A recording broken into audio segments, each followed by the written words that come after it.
Share screen-nya gitu. Oh, oke. Bismillahirrahmanirrahim. Assalamualaikum warahmatullahi wabarakatuh. Alhamdulillahirrahmanirrahim. Waalaikumsalam warahmatullahi Oke.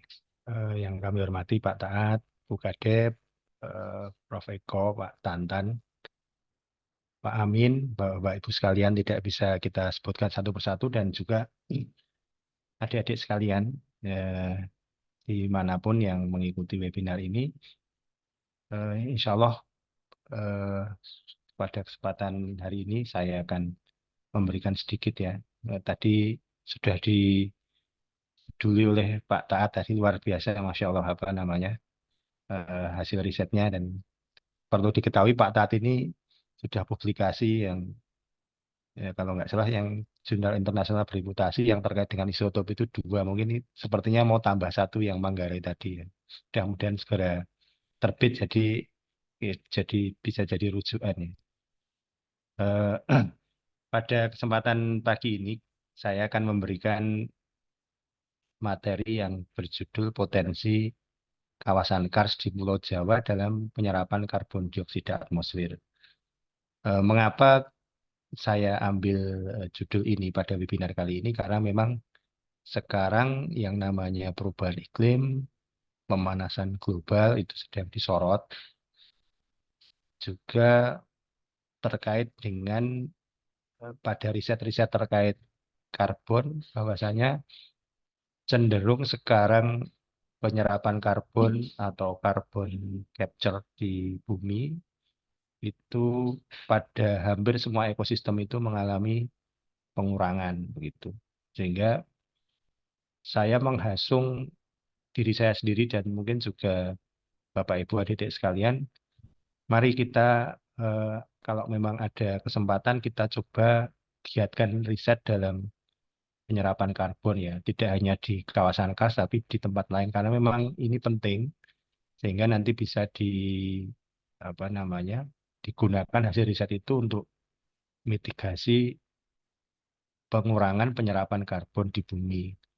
Yang sudah maju sekarang itu Cina itu sangat maju sekali penelitian terkait penyerapan karbon baik di ekosistem kas atau di ekosistem-ekosistem yang lain. Saya akan membagi presentasi kali ini menjadi eh, enam apa namanya bagian.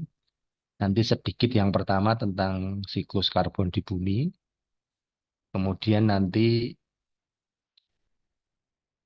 apa itu bentang alam kars dan mengapa nanti bentang alam kars itu mempunyai potensi untuk menyerap karbon yang lebih besar dibanding dengan di ekosistem yang lain.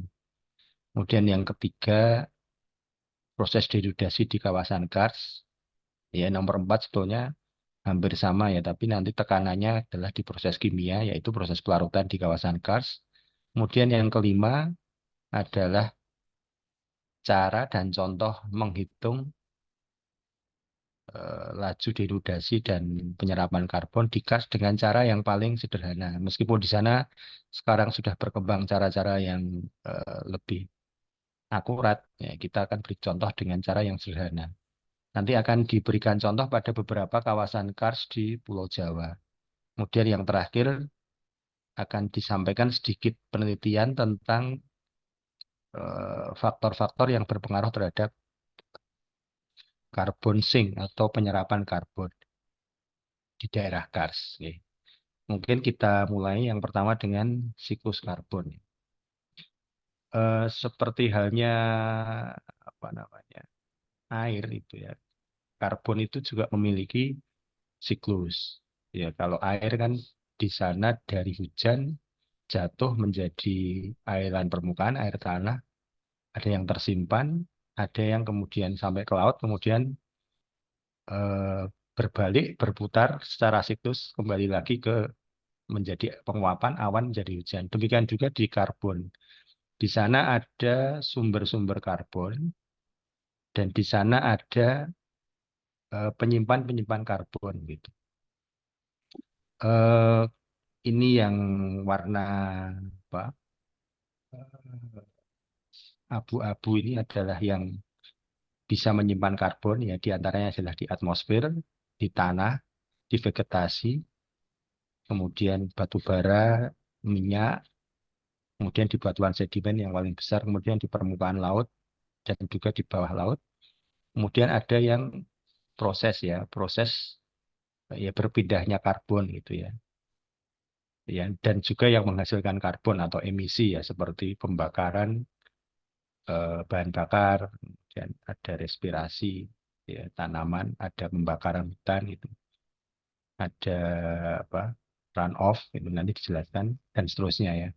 Ini bersiklus gitu. Meskipun yang namanya siklus itu tidak harus pada suatu sumber atau penyimpanan itu jumlahnya tetap akan seperti itu terus jumlahnya. Itu akan berubah-ubah dinamis sebagaimana perubahan yang ada di permukaan bumi. Nah, kemudian sebagian besar karbon yang ini nanti yang jadi concern kita, jadi yang kalau siklus karbon itu yang paling kita senangi untuk menjaga iklim kan, kalau karbonnya itu akan disimpan dan tidak diemisikan gitu, atau tidak memenuhi atmosfer itu. Nah, di sana ada 4 reservoir karbon utama. Yang pertama itu batuan, ya utamanya batuan sedimen itu yang terbesar nanti di batuan gamping, kemudian di atmosfer, di mikroorganisme, dan juga di lautan itu ya. Angka-angkanya gitu. Ini ini angka-angka yang di apa diprediksi oleh para ahli berdasarkan riset. Ya, jadi siklus tadi baik dari source kemudian sink dan juga proses itu ada angkanya ya. Di sini ada angka jumlah karbon yang berproses dalam siklus itu dalam satuan petagram. 1 petagram itu sama dengan 10⁻15 gram karbon. Jadi di situ disebutkan yang paling besar itu di earth crust itu ya. Itu 100 juta itu petagram. Itu yang bisa menyimpan gitu. Kemudian yang panah merah itu yang proses atau yang mengemisikan karbon. Tapi ini sifatnya dinamis. Sebenarnya dinamis sebagai contoh pada tahun yang berbeda di sini atmosfer itu 750, penelitian di tahun yang berbeda lagi itu sudah naik jadi 762. Meskipun ini mungkin ada perbedaan metode dalam menghitungnya, tapi ini sifatnya dinamis itu. Nah, mengapa sekarang menjadi concern? Karena sekarang di apa namanya? Karena suhu semakin panas dan diindikasikan banyak karbon atau emisi karbon yang bertambah di atmosfer ya. Sehingga itu yang mempengaruhi iklim secara global. Kemudian ada satu hal yang menarik di sini adalah eh, adanya istilah yang disebut sebagai carbon missing capture yang belum diketahui ya, atau missing itu seharusnya ya, ini fluxnya karbon antara emisi dan yang disimpan itu kan seharusnya kan balance gitu ya, seharusnya balance. Artinya kalau menghitung siklus air itu antara yang sumber input, proses, dan output itu kalau ada imbangan air itu kan harusnya balance. Ternyata di karbon ini ada yang dikenal sebagai missing carbon sink. Jadi ada ketidakseimbangan perhitungan pada carbon sink. Sebagai contoh ini yang pertama yang pernah menghitung ini tahun 2006 itu ada missing yang belum diketahui itu simpanan karbon itu di dunia ini sebanyak 2,8 petagram. Jadi ini sekitar 35% itu. Ya 35% itu kan angka yang banyak itu. Ya ini si Melnikov dan O'Neill ini menghitung dari emisi ditambah emisi dari perubahan penggunaan lahan dikurangi serapan di laut dikurangi peningkatan karbon di atmosfer ini masih ada yang missingnya itu 2,8 itu. Nah, kemudian di tahun 2021 itu ada penelitian lagi yang mendetailkan apa namanya missing carbon sink, dia angkanya turun itu, angkanya sekitar 1,5 gigaton karbon per tahun. Ya, jadi antara source dan sinknya dihitung karena sudah 15 tahun kemudian maka sudah lebih canggih lagi perhitungannya sehingga missing sinknya itu sudah berkurang menjadi sekitar 1,5 gigaton. Jadi separuhnya, jadi mungkin sekitar 20% gitu ya. 15 sampai 20%. Itu yang masih sink. Nah, ini yang menarik yang dihubungkan dengan bentang alam kars. Nah, di sini juga ada yang terbaru, ini penelitian eh, yang menghitung berapa total karbon sink yang bisa diserap oleh batuan gamping di seluruh dunia. Nah, ini hasilnya ini penelitian ini masih baru 1 tahun kalau tidak salah dengan pendekatan apa namanya dinamik apa ya, saya namanya dinamik karbon atau apa itu. Eh, dia menghasilkan angka 0,53 sampai 0,58 petagram karbon per tahun ini kemampuan batu gamping di seluruh dunia untuk menyerap karbon, ya baik sementara atau dalam jangka waktu yang panjang. Artinya dalam suatu siklus ini sudah teranggap. Nah, ternyata angka itu 0,53 petagram itu per tahun itu setara dengan sekitar 33 lah atau 32 dari total karbon yang terserap oleh hutan di bumi. Nah, sementara selama ini kan orang selalu mengatakan hutan itu akan menyerap karbon karena adanya proses fotosintesis. Ternyata, tapi semua hutan di dunia ini kalau dibandingkan dengan Kars, Kars itu sepertiganya. Gitu. Nah, sebenarnya ini adalah sesuatu yang luar biasa. Kemudian kalau dibandingkan dengan jumlah karbon yang di dalam tanah, eh, karbon sink di Kars itu nilainya sekitar 70%. Kalau dibandingkan dengan total missing karbon di dunia, ini jumlahnya sekitar 23%. Kalau dibandingkan dengan total emisi yang dihasilkan oleh bahan bakar fosil, ini sekitar 8%. Nah, ini yang menjadi menarik, mengapa Kars itu kok bisa sampai menyimpan karbon itu dalam jumlah yang begitu besar. Kita lanjutkan.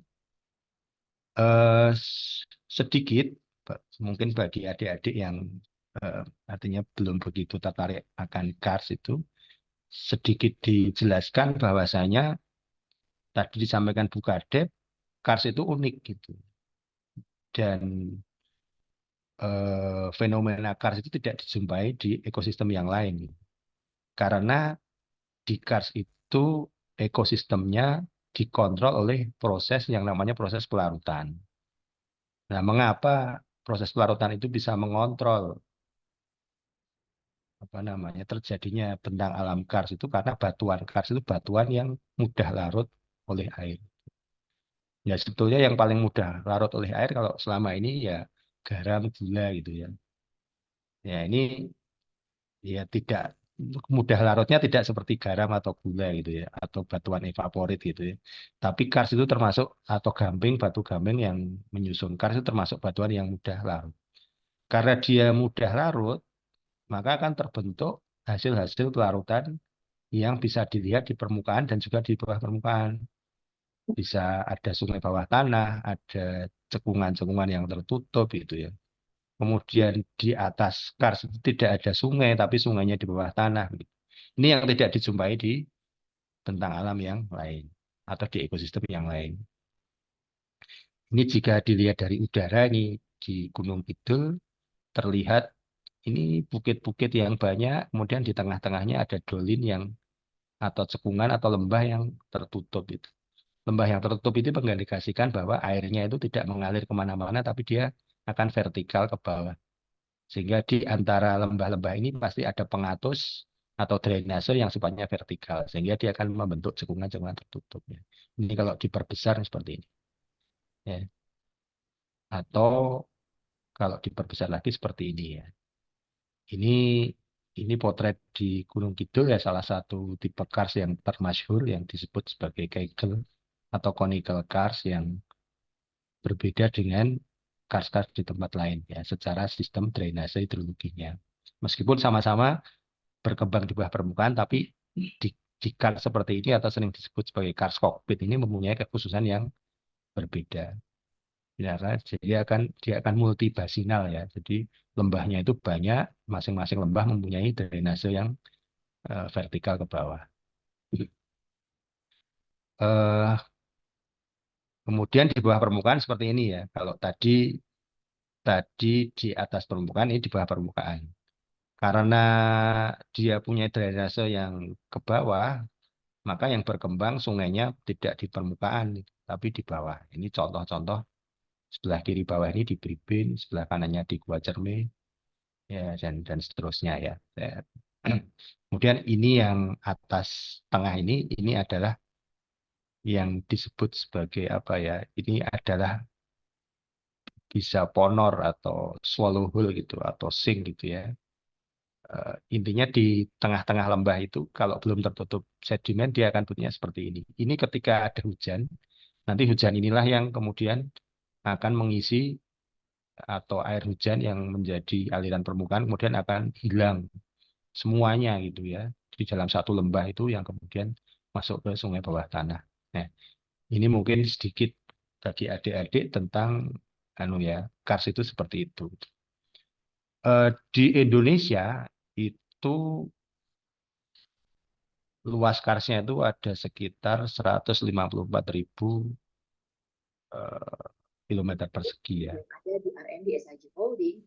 Sementara kalau di dunia itu ada sekitar 15% dan sudah mencukupi 25% dari kebutuhan air kas di dunia gitu. Jadi karena sifatnya tadi yang dia sudah mempunyai banyak lorong untuk menyimpan air, sementara lorong yang kecil di atas juga masih terbentuk, maka dia bersifat sebagai aquifer. Kemudian, nah sekarang kita masuk ke apa namanya proses ya, proses yang nanti berhubungan dengan penyerapan karbon ya.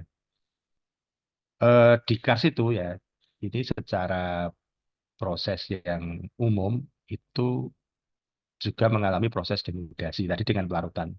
Secara umum denudasi itu ya proses penghancuran atau pelapukan kemudian penghancuran terus ditransfer ke tempat lain yang lebih rendah di permukaan bumi. Bisa terjadi dia secara fisik atau secara kimiawi ya. Kalau di non-Kars itu terjadinya secara fisik yang dominan ya di batuan vulkanik atau di batuan yang selain batu gamping itu mayoritasnya terjadi karena pelapukan itu secara fisik atau mekanis ya. Contohnya ya ada longsor, ada erosi, ada gunung atau bukit yang lama-lama kemudian menjadi rata, lama-lama menjadi habis tanahnya ke bawah itu termasuk proses denudasi. Pada batuan selain batuan kars yang secara fisik ini prosesnya lebih mudah dideteksi dan prosesnya lebih lambat.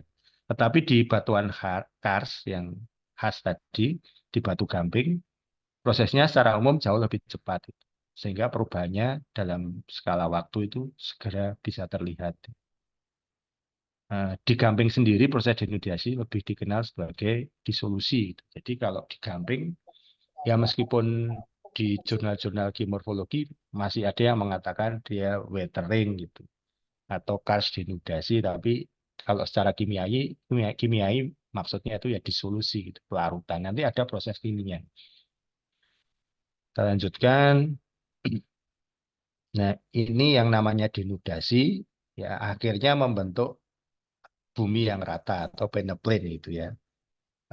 Ini gambar di non-kars itu ya. Banyak faktor kontrolnya, iklim, curah hujan, kemudian lereng dan seterusnya, jenis batuan nanti yang mempengaruhi cepat lambatnya proses denudasi.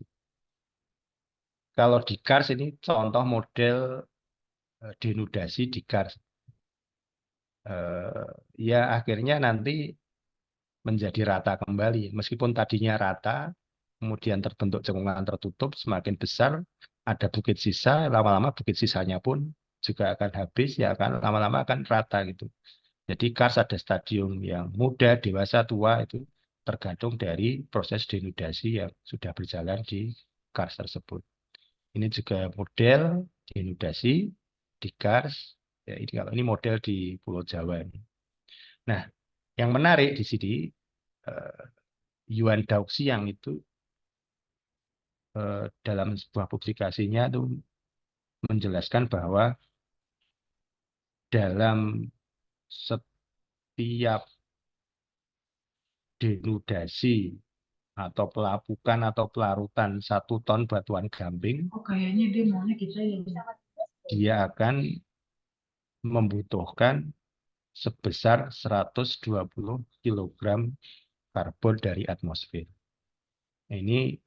Ini tentunya merupakan proses yang terjadi yang membutuhkan karbon dari atmosfer. Nah, inilah yang menjadi dasar teori bahwasanya setiap proses denudasi itu nanti pasti membutuhkan karbon. Jadi dalam 1 ton butuh 0,12 ton. Nah, nanti secara kimia lebih mudah dijelaskan. Ya, ini masih dijelaskan secara proses denudasinya. Ya. Nah, sekarang kita masuk ke ini yang pernah dipublikasikan nih oleh Prof. Eko tahun 2009 eh, di kawasan Kars Gunung Sewu yang mempunyai luas 1.300 km persegi, dia membutuhkan sekitar 73.000 ton CO2 dari atmosfer. Jadi 1 tahun dia membutuhkan 73.000 ton. Ya tentunya ini jumlah yang sangat signifikan. Ini baru di Gunung Sewu saja. Kalau di Indonesia itu yang dibutuhkan untuk mendenudasi atau melarutkan batu gamping per tahun gitu dalam luasan 140 ribu maksudnya ya salah 140 ribu kilometer persegi itu sekitar 13,5 juta ton. Jadi jumlah yang banyak sekali karbon dioksida. Nah ini yang menjadikan tadi disampaikan bahwasanya sedunia itu dia jumlahnya sekitar 30% dari total serapan karbon yang dilakukan oleh hutan dan tanaman. Eh,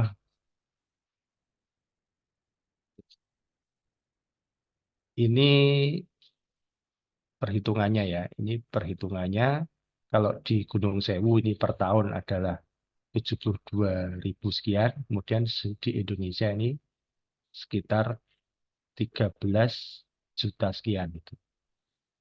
Kita coba hitung per kilometer persegi itulah serapan CO2-nya ini kalau di Gunung Sewu nih sekitar 56 ton per kilometer persegi per tahun. Kalau total di Indonesia itu 96 ton per kilometer persegi per tahun.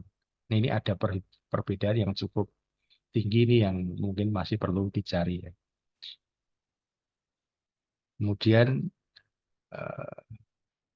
jadi ini penyerapan karbon dari udara atas dasar proses denudasi batuan gampingnya. Kemudian eh, bagaimana dengan di Jawa dan Madura ini? Jawa dan Madura ini kan tentunya juga punya daerah kars ya, daerah batu gamping seperti ini di sekitar Banten, Sukabumi, di Cibinong, sekitar Bogor, Padalarang, Ciamis, Gombong, Gunung Sewu ini paling luas mungkin ya.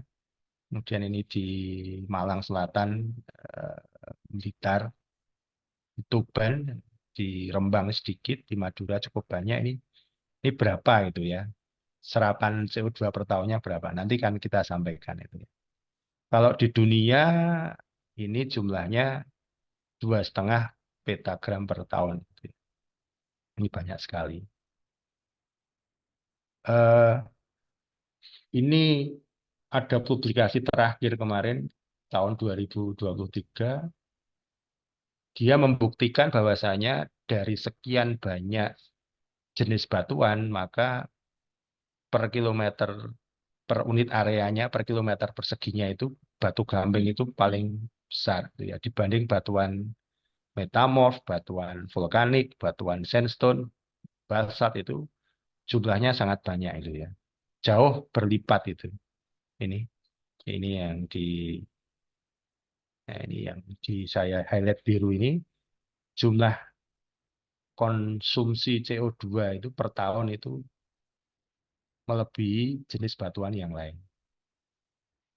Nah, sekarang kita lihat secara kimia gitu ya. Kita lihat secara kimia.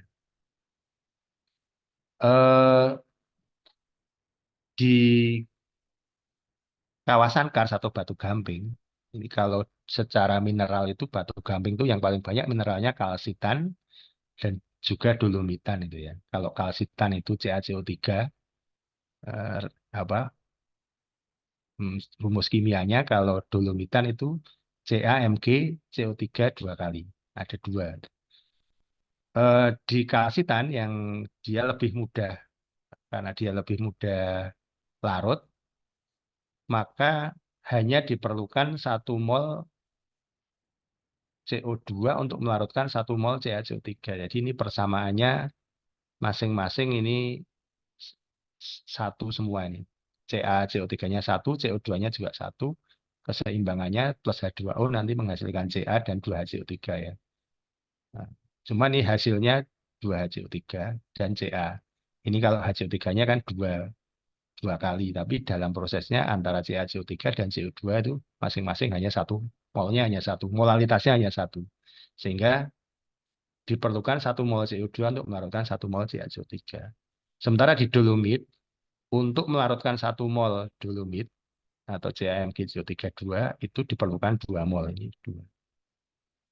Nah, dari ini maka ya kita bisa melihat bahwasanya di kalsitan itu dia CO2 yang dibutuhkan lebih sedikit untuk melarutkan 1 mol CaCO3, tapi dia prosesnya lebih cepat. Ini adalah beberapa proses flux CO2 dari udara yang ke air dan juga dari air ke udara digesing yang kemudian nanti akan menghasilkan proses pelarutan. Ini mungkin tidak perlu saya jelaskan. Nah, yang penting mungkin ini ya. Nah, ini adalah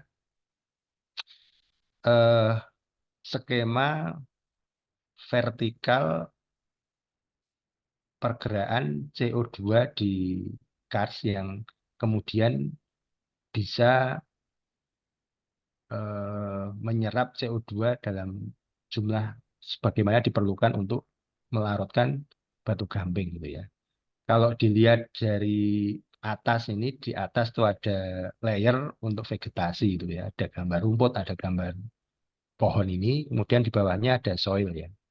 Ternyata apa? Tentu soil ini nanti dipengaruhi oleh vegetasi juga itu. Dan soil di kars ini hasil rombakan dari batuan gamping juga. Jadi di sana soilnya masih mengandung mineral CaCO3.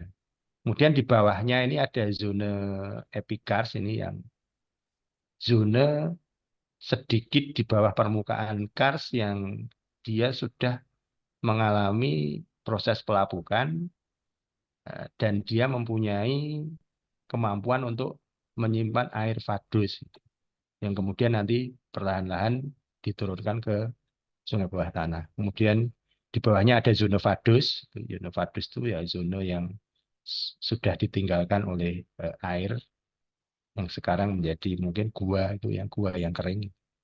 Kemudian di bawahnya ada zona jenuh.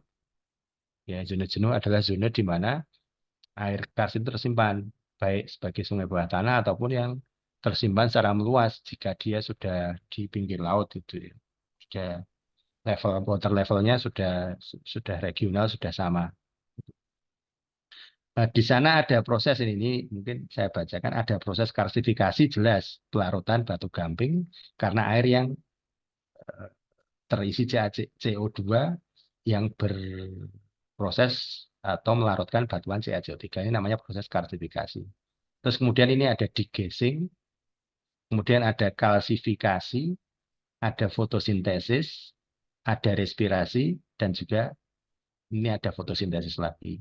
Kemudian perlu diingat bahwasanya ini kalau dalam satu das ya misalnya air tanah kars itu biasanya kemudian nanti akan keluar ya. Baik keluarnya itu langsung ke laut atau keluar menjadi sistem sungai permukaan. Nah, ini tidak bisa dilepaskan proses penyerapan karbon dalam melarutkan batu gamping itu tidak bisa dilepaskan dari seluruh proses ini.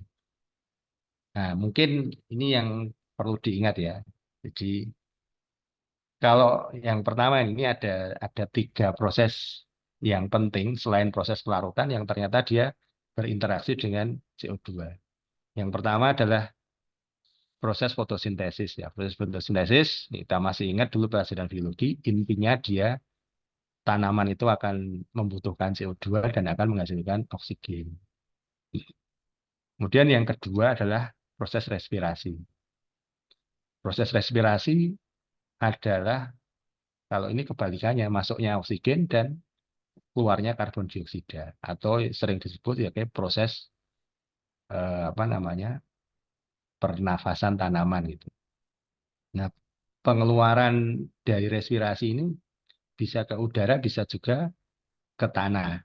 Sehingga tanah yang di dekat tanaman yang eh, apa namanya melakukan respirasi, dia akan banyak mengandung CO2. Kemudian di sana ada proses yang namanya degassing gitu ya.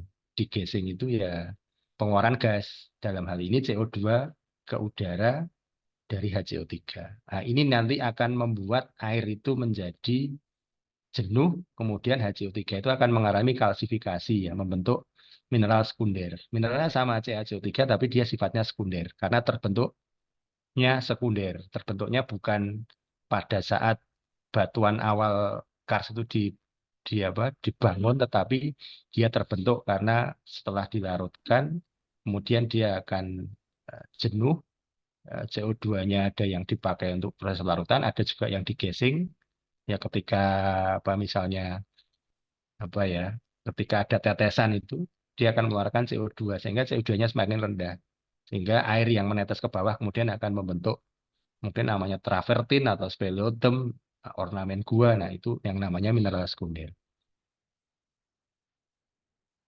Eh, kalau dijelaskan ya, ini ya mungkin saya bacakan saja nih ya. Jadi yang namanya proses larutan kan antara air yang mengandung CO2 kemudian kontak dengan batuan kalsit misalnya ya. Dan hal ini contohnya CaCO3 ya. Semakin air itu menyerap CO2 atau semakin air itu mengandung CO2 baik yang dari udara atau dari tanah, maka pelarutan akan semakin intensif. Nah, dalam proses apa namanya pelarutan ini yang intensif nanti akan menghasilkan Ca dan 2HCO3.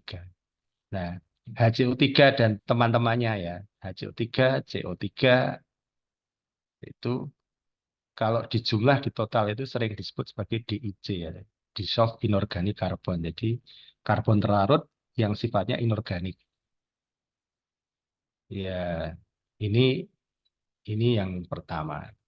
Kemudian yang kedua, ini yang mungkin perlu kita ketahui gitu ya.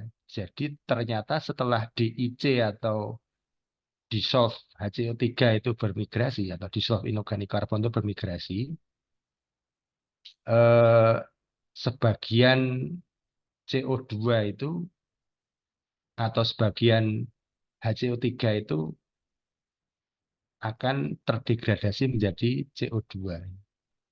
Ya, ini tentunya tergantung dari migrasinya itu lingkungannya seperti apa. Kemudian sebagian dari HCO3 atau DIC tadi akan disimpan kembali sebagai kalsit ya ketika sudah jenuh. Ini namanya prosesnya sering disebut sebagai precipitation atau kalsit presipitasi gitu, atau sering disebut sebagai kalsifikasi gitu ya. Ini jadi meskipun apa ya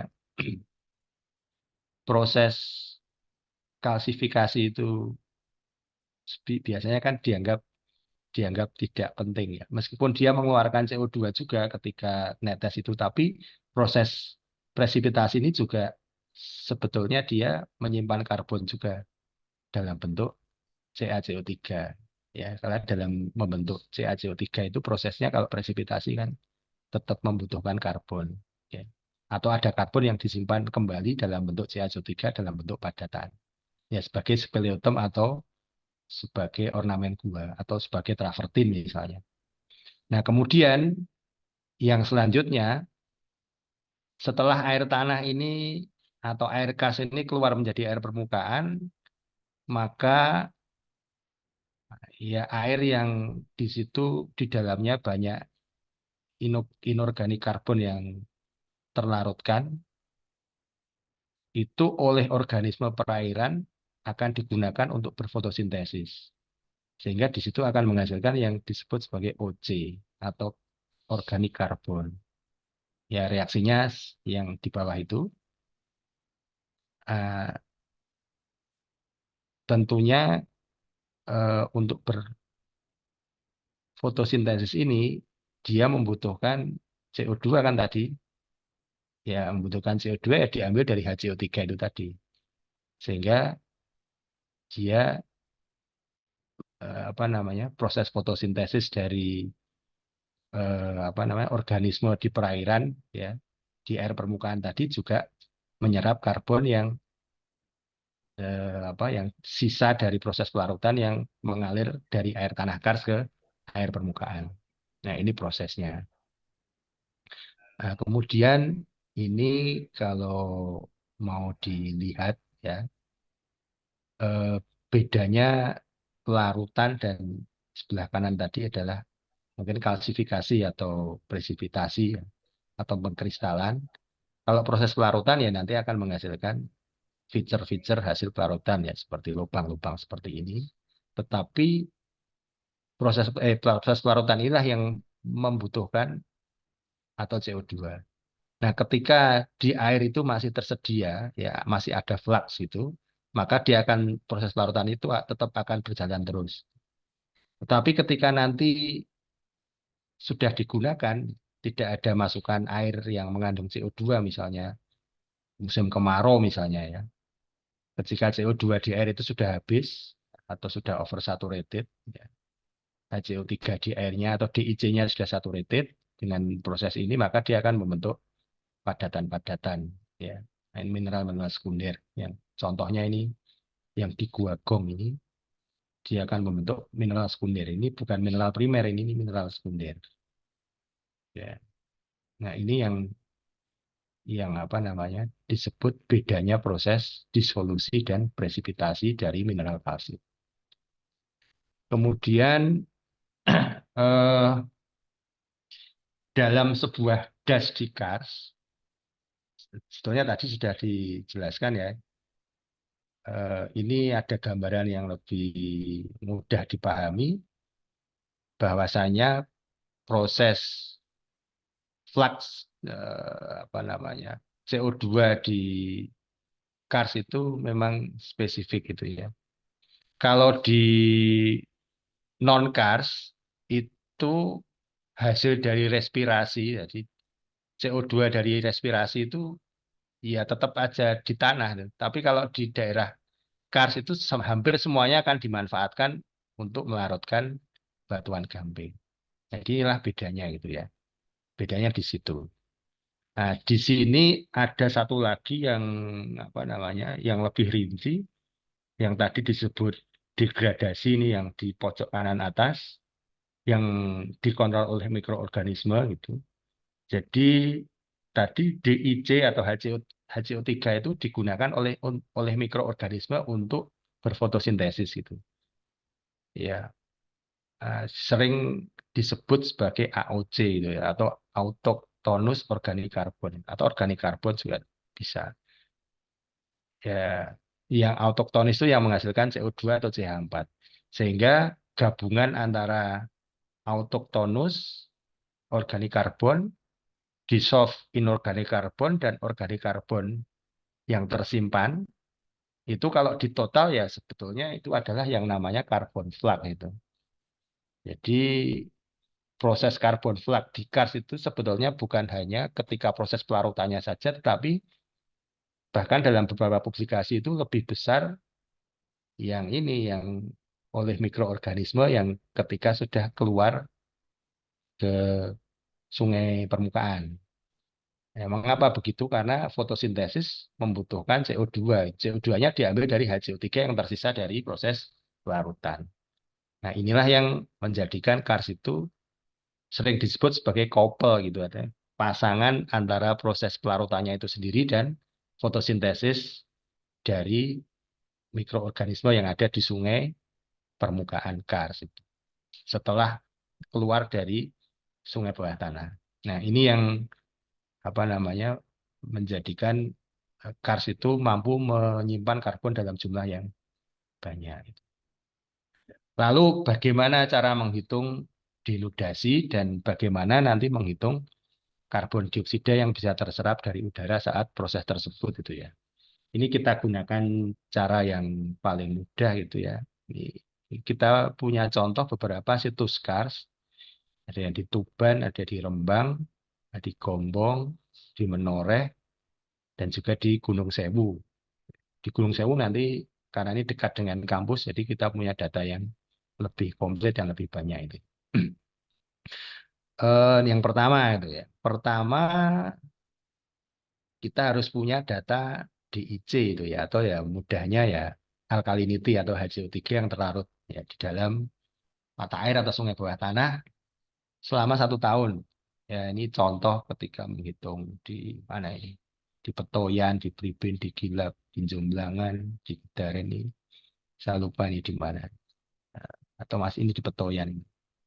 Ini kita hitung, kita ambil sampel untuk menghitung HCO3 itu biasanya selama 1 tahun.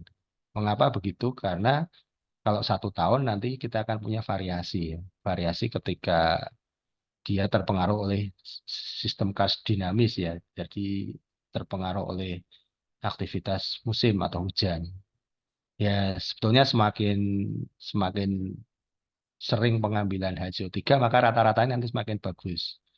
Termasuk ketika banjir itu mungkin diambil jam-jaman gitu. Tapi ini kita punya data pada beberapa situs Kars ini tidak sama persis itu ya, interval pengambilannya ya karena tergantung macam-macam dulu ya, bisa ketersediaan datanya itu tergantung dana juga waktu itu ya. Jadi ada yang rinci seperti di Petoyan ini datanya sangat rinci, kalau di Gilap ini 2 mingguan itu, terus di Pribin itu ini data-data nilai HCO3 terlarut. Kemudian itu yang pertama ya, jadi kita harus punya data HCO3 terlarut di air atau di sungai bawah tanah. Kemudian yang kedua itu kita juga harus punya data debit ya, data debit selama ya semakin panjang semakin bagus gitu. Karena yang namanya dinamisasi debit Kars itu juga sebetulnya terpengaruh musim juga. Tapi paling tidak kalau bisa punya data 1 tahun ya sudah anulah eh, sudah lumayan gitu. Ini beberapa data hidrograf debit di Gua Gilap, di Mereneng, di Sumber Semen tadi yang jadi daerah penelitiannya Pak Taat tadi, di Petoyan, di Mudal ya di Kas Menoreh, kita ada punya juga di Gombong itu. Ini 1 tahun gitu. Sehingga kita bisa mempunyai debit rata-rata pada masing-masing mata air di kawasan Kars di Pulau Jawa tersebut. Jadi kita sudah punya dua data, yaitu data tadi apa HCO3 terlarut atau DIC terlarut dan data debitnya. Nah, kemudian ini yang juga perlu ya jika memungkinkan itu dari data debit tadi dengan menggunakan imbangan air yang sederhana kita bisa menentukan luas luas daerah tangkapan mata air tersebut itu ya, mata air tersebut itu. Ya dengan rumus yang sederhana atau bisa dengan metode lain kita bisa menghitung luas daerah karsnya. Kalau batasnya kita tidak bisa mengatakan bahwa batasnya pasti betul itu. Tapi secara imbangan air, insya Allah luasannya ya terjaga karena imbangan air ya seperti itu ya antara output, input, dan storage itu harus imbang. Dan kita punya outputnya berupa data debit setahun tadi. Nah, ini contoh di Kars di Menoreh, di Gua Anjani, Kiskendo, dan Nidal. Bisa juga dengan nomogram kalau kita nggak punya data yang lain itu ya. Ya. Ini kalau ngitungnya pas dan benar, biasanya dengan data imbangan air dan nomogram itu nanti hasilnya tidak jauh berbeda. Kita sudah punya sekitar mungkin hampir 20 percobaan, ini hasilnya tidak jauh berbeda itu. Ya, yang penting pencatatan debitnya itu akurat. Ini mungkin tidak perlu ya, ini tempat lain. Nah, sekarang selanjutnya ya, yang keempat itu ya. Yang perlu kita lakukan adalah merubah konsentrasi HCO3 ke CaCO3. Nah, caranya bagaimana ya? Dengan stoikiometri sederhana. Ini yang jelas kita harus tahu dulu berat atom HCO3 berapa itu. Tadi alkalinity kan HCO3-nya misalnya rata-rata di Bribin ini 203 ppm atau miligram per liter. Ini dibagi berat atomnya akan ketemu molnya. Molnya kan 3,3. Tapi ini bilangan depannya 2. Berarti ini 3,2 mol. Sehingga di sini CaCO3-nya kan 3,3 dibagi 2. Berarti 1,66. Nah, kemudian tinggal ini nanti dikalikan dengan eh, apa namanya berat atomnya CaCO3. Berarti kan 1,66 kali 100,08 ya jadi 166,5 miligram per liter. Nah, sehingga kita bisa mengkonversi HCO3 ke CaCO3 dan kita ketahui bahwasanya di Bribin CaCO3 terlarutnya 166,5 miligram per liter. Ini yang pertama.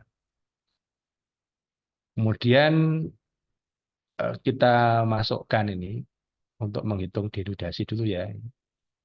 Denudasi batu gamping ini dihitung dengan rumus Korbel. Ini mungkin rumus lama tapi ya oleh Trudgill tahun 2008 dia masih dipakai. Ini rumusnya juga mudah. Laju denudasi atau laju pelapuan di suatu das gitu ya. Das Kars itu setara dengan 4 ET dibagi 100 itu ya. Itu nanti bisa run off. Ya, run off-nya kalau nggak punya data debit gimana gitu ya. Dihitung dengan timbangan air. Tapi kita kan tadi sudah punya data debit itu ya. Atau dihitung dengan meteorologis ya. Apa namanya?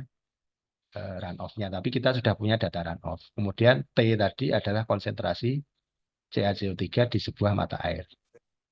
Nah, kemudian kalau dihitung ya sudah tinggal dimasukkan saja ini rumus tadi.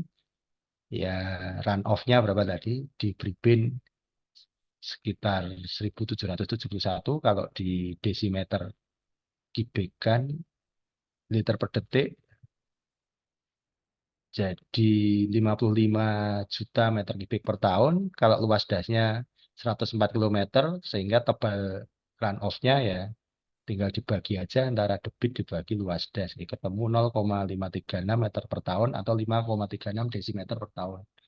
Kemudian rata CO2 terlarutnya 166,5, tinggal dikalikan, maka akan ketemu hasilnya 35,7 meter kubik per kilometer persegi per tahun. Itu laju denudasinya. Kemudian yang selanjutnya dari laju denudasi itu kita bisa menghitung laju denudasi per das itu dalam satuan apa ini? Dalam satuan ton per tahun. Nah, jadi kalau dalam satuan ton per tahun kan berarti dia harus dikalikan berat jenis ya. Berat jenis batu gamping itu 2,7 gram per centimeter kubik. Sehingga denudasi dalam satu das itu diketahui besarnya setelah dikalikan. Tadi kan hasilnya per ton per kilometer ya. Kalau dikalikan luas dasnya kan dalam satu das ketemu 96,4 ton per kilometer persegi per tahun. Kalau dalam satu das 10.000 sekian ton per tahun, kalau per kilometer perseginya ya 96,4. Nah, kalau sudah ketemu ini gampang, karena kita sudah punya tadi kaidah bahwa dalam satu ton itu membutuhkan 120 kg karbon. Nah, tinggal dikalikan saja dalam satu das, tadi 10.000 sekian ton per tahun dikalikan 0,12 ton atau 120 kilo, sehingga ketemu dalam satu das itu 1.202,9 ton per tahun. Kalau mau dirubah menjadi CO2 yang terserap, ya tinggal dikalikan apa namanya, berat atomnya CO2 dibagi C, sehingga dikalikan sekitar berapa ini, 3,6 kalau nggak salah. Sehingga ketemu serapan karbon dioksidanya 4.367 ton per tahun dalam satu das. Kalau per kilometer perseginya ya sekitar 42,6 ton per kilometer persegi per tahun. Ini ton tapi per kilometer persegi, jadi ini jumlah yang banyak.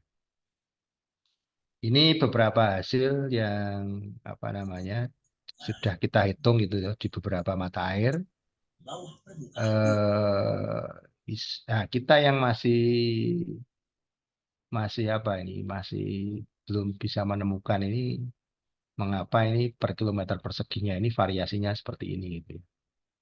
Kita ini masih belum meliti lagi ya, belum kita rinci lagi. Tapi yang jelas ini Bribin dengan Pindul ini hampir 10 kali lipat ini per kilometer perseginya itu ya. Mungkin ada faktor-faktor apa namanya debit atau apa itu ya. Kemudian kalau apa namanya dihitung serapan karbon dioksidanya di Jawa ini das Bribin, das beton gitu ya. Kemudian gua ngerong di Tuban, sumber semen ini besar ini ribuan ton per tahun. Dan kalau di Gombong kecil nih Kali Sirah karena dasnya kecil juga.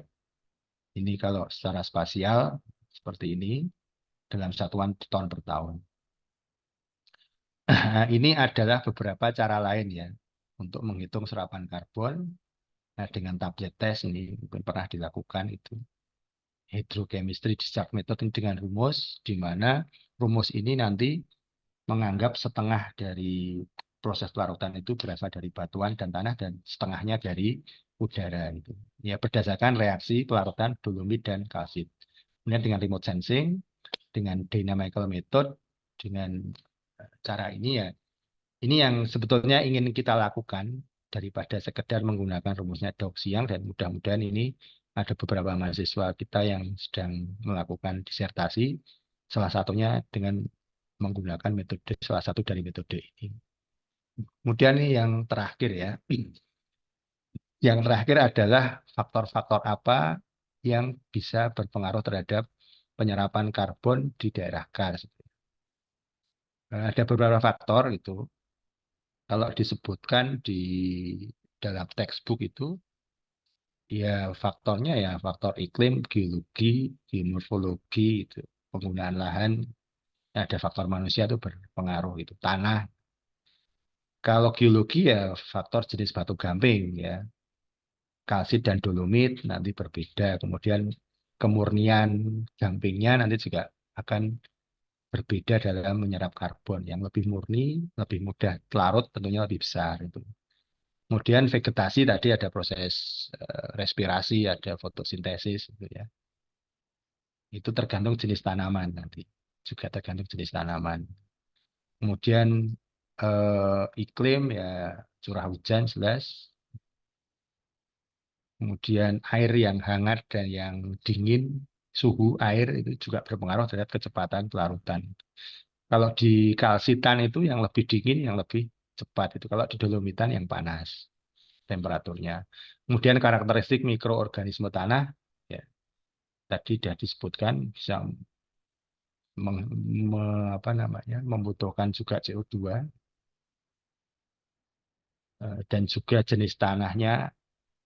Kalau di gamping, ya jenis tanahnya pasti masih mengandung HCO3.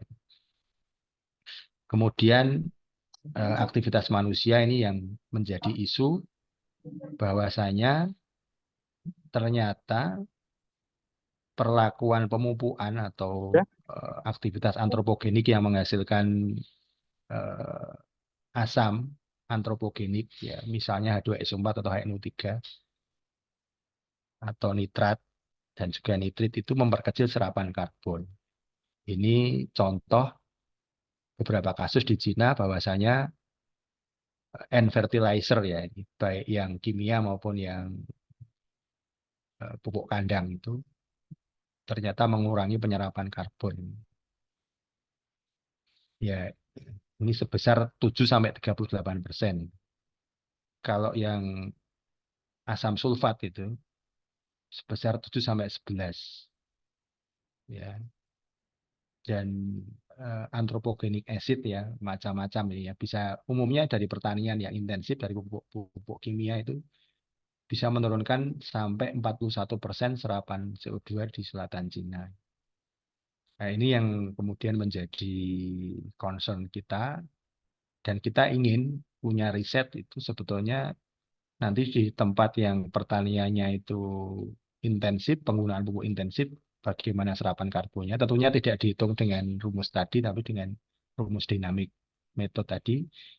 Kemudian dibandingkan dengan daerah yang pertaniannya itu relatif tidak intensif, itu nanti seperti apa serapan karbonnya. Barangkali cukup dari kami, sedikit yang disampaikan ya, intinya kita mengasung adik-adik mahasiswa yang atau siapapun yang bergabung di webinar ini, kita pengen kolaborasi untuk sama-sama menghitung serapan karbon dengan metode yang lebih rinci itu didaerahkan, sehingga bisa apa ya, jadi wacana baru dan suasana baru gitu, dan bisa sesuai dengan apa mitigasi peningkatan atau perubahan iklim global. Ini saya kira demikian, ada kurangnya. Terima kasih.